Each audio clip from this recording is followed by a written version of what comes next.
அறவே இல்லை உறக்கம், அதற்கும் இல்லை இரக்கம்.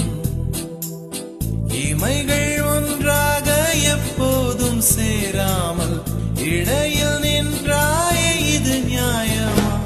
பிபி ஏறி போச்சு இளரத்தம், நெஞ்சில் காடு போல ஒரு யுத்தம். அடி அத்த ராத்திரி சம்ம மாதிரி வெப்பம் தாக்குதடி கண்ணில்.